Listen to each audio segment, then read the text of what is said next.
Bom dia, pessoal. Estou eu aqui falando com vocês em mais uma manhã. Eu falo de manhã porque é quando eu acordo, né, que eu aproveito e gravo os vídeos antes de sair para a lida, para o trabalho, para a rua, para resolver as questões da nossa vida do dia a dia. Então é de manhã que eu gravo os vídeos. Eu posso gravar à noite também. Quando for à noite eu vou avisar. Então eu sou Cleiton do Traduzindo Fatos, né? Então quem puder já segue aí, já se inscreve no canal, porque aqui eu tento sempre falar das coisas importantes do dia a dia, da nossa vida de um jeito direto. Eu pego alguns temas complexos que às vezes os responsáveis que deveriam tratar desses fatos, desses problemas, desses temas, eles não falam de uma maneira que todo mundo consegue entender. Então eu trago isso e traduzo da maneira que eu entendo e que eu acho que muita gente entende também. Hoje nós vamos falar sobre habitação. Por que habitação? Porque, no meu entendimento, esse é o principal problema que nós temos nas grandes cidades do Brasil. Esse problema de habitação, ele tem a ver com violência, tem a ver com saúde, tem a ver com educação. Por quê? Porque quando você tem uma cidade planejada, você tem que dar uma estrutura de sobrevivência para que essas pessoas tenham o mínimo que está escrito na Instituição de 88, para elas terem uma vida e poder desenvolver as suas tarefas sem incomodar as outras, com uma estrutura e serem beneficiadas, né, pelo que o nosso país tem, que são riquezas naturais. Então o que acontece? Quando eu falo de habitação, eu falo de saneamento básico, falo de estrutura. Qualquer bairro, quando uma empresa, isso deveria ser uma coisa que é 100% responsabilidade do Estado, a habitação. Quando um bairro vai ser desenvolvido, planejado, os engenheiros, né, o pessoal da topografia, eles vão lá, fazem o levantamento da área e começam a dividir as quadras. Eles fazem uma medição da quadra para ver qual é o tamanho da quadra. Fala, vão ter 10 casas em cada quadra, 5 para uma rua e 5 para outra. Então, ali naquela quadra, eles já vão fazer o planejamento do tamanho dos terrenos e vão planejar as casas que estão sendo feitas ali. Então, eles vão fazer, são 10 casas, então cada casa bota aí 5 pessoas por casa. 5 pessoas por casa, 10 casas, vai dar o quê? 50 pessoas. Então, nós vamos fazer uma rede de saneamento básico, vamos embora botar manilhas, para suportar a quantidade de esgoto para essas 10 casas por casa. 10 casas por quadra e 5 pessoas por casa. E a rede de esgoto vai ter que ser feita para receber essa carga dessas pessoas. E assim, se a rua tiver 10 quadras, a estrutura dessa rede de esgoto tem que ser para essas quadras. Se cada quadra tem 10 casas e cada quadra tem 10 casas, e são 10 quadras, são 100 casas. Então tem que botar uma rede de esgoto que suporte a quantidade, né, de pessoas que vão morar. Automaticamente, fazendo essa conta, são 5 pessoas por casa, bota aí 3 crianças, um casal com 2 filhos. 3 filhos, né? Bota aí 5 pessoas, um casal e 3 filhos. O que acontece? Tem que ter uma escola com essa contabilidade para receber essa quantidade de crianças. Automaticamente, o governante, o administrador regional daquela área, tem que pegar um meio de transporte que vai levar essas pessoas para o centro. E tem que ter um posto de saúde. Isso se chama planejamento urbano. Quando uma cidade é planejada, há esse planejamento urbano, o que acontece?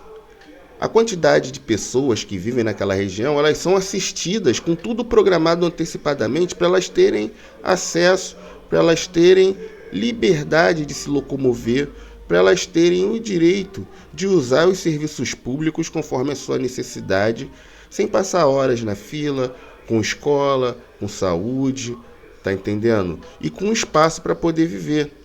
Só que o que acontece na nossa cultura é uma ocupação indevida de espaços onde não era nem para ter gente morando, principalmente em beira de encostas, por causa dos deslizamentos das chuvas. Aqui no Rio de Janeiro, as encostas elas são área de preservação ambiental, né?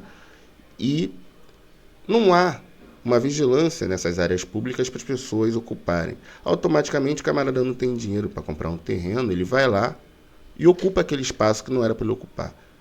Cava um buraco no meio da montanha e daqui a pouco, quando começa a chover, o assoreamento do solo faz com que aquela terra desabe em cima da sua casa. Por isso que tem tantos deslizamentos.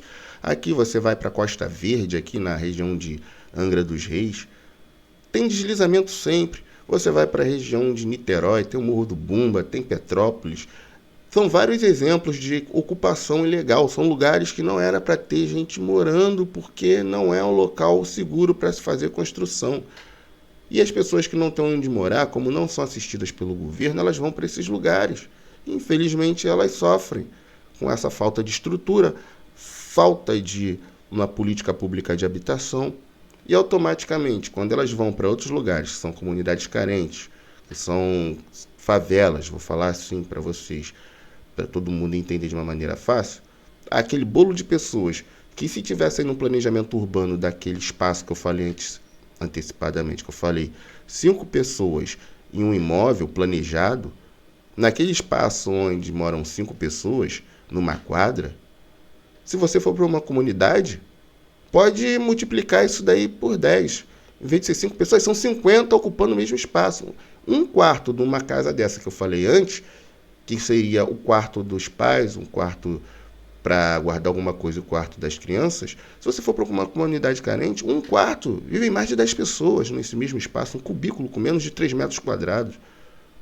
Isso é um apartamento numa comunidade carente, até grande. Eu já vi espaços menores. Então, primeiro, os governantes, para eles, quanto mais tiver favela, quanto mais tiver gente humilde, quanto mais tiver gente amontoada, para quem é político é melhor. Porque aquilo ali se torna um curral eleitoral. Em uma comunidade, né, carente, onde moram 100 pessoas no espaço que era para ter 5, eles não pensam na saúde dessas pessoas, não pensam na qualidade de vida, eles pensam nos votos. O camarada pensa, porra, eu vou para uma comunidade carente, vou pegar e vou fazer minha campanha lá, eles continuando lá, eu vou conseguir 100 votos, mas se eu for para um bairro planejado, se eu for para um bairro que tem estrutura, onde houve o loteamento, onde as pessoas compraram com antecedência, foi tudo planejado, o espaço onde eu ia pegar 100 votos, só vou ganhar 5. Então o que é melhor para o político? Ganhar 100 votos numa comunidade carente, onde as pessoas servem de escudo, para quando tem tiroteio de polícia com bandido, aquelas pessoas servem de escudo para os bandidos se protegerem, né? Para elas pegarem e morrer mesmo por bala perdida. Né? Porque para isso que servem as comunidades carentes aqui no Rio de Janeiro, principalmente. Elas servem para... Não estou nem falando do negócio. Se você for falar de tráfico de drogas, tem tanto na Zona Sul como na Zona Norte, tem em qualquer lugar. Tem na comunidade carente, tem na quadra. Mas nas favelas, a concentração e as bases do tráfico são nas favelas porque as pessoas que não têm nada a ver, que não têm onde morar, que não têm estrutura do governo, servem como escudo para os bandidos. Então o que acontece? O governo, com medo, né, de perder voto também, porque quando morre um inocente, vem aquela imprensa em cima para falar que o governo não está pegando e está fazendo o seu dever básico, falando que a polícia entrou com violência. Na troca de tiro, meu irmão, não tem essa de onde a bala vem. Tem que as pessoas morrem, só isso. Né? E o político que está querendo apenas angariar votos, ele não quer melhorar a qualidade das pessoas ali, mas ele quer deixar que as pessoas ali vivem no tumulto, porque para ele é melhor que são mais votos, ele quer quanto mais gente tumultuada, uma em cima da outra, melhor para o político. Ele não quer que as pessoas tenham uma qualidade, porque para ele, uma casa planejada, num bairro planejado, são 5 votos. E quando ele vai numa comunidade carente, no mesmo espaço onde teriam 5 pessoas, tem 100. Então ele vai ganhar 100 votos. Infelizmente, não há um interesse da política pública por causa disso. Por causa que eles só querem ganhar votos, e é muito mais fácil você ganhar votos em números maiores, uma quantidade maior, numa comunidade carente do que num bairro normal, onde as pessoas poderiam viver com uma qualidade de vida muito melhor, uma qualidade de vida decente. E é por causa disso que não há um planejamento urbano aqui no Brasil. Então, galera, eu sou Cleiton do Traduzindo Fatos. Galera, se inscreve aí no canal. E o que acontece? Quem quiser colaborar, colabora. Eu vou falando dos temas assim para vocês e estou botando shots também. E esse foi o vídeo de hoje. E daqui a pouco eu volto com alguns outros temas importantes, traduzindo para vocês aí. Já é.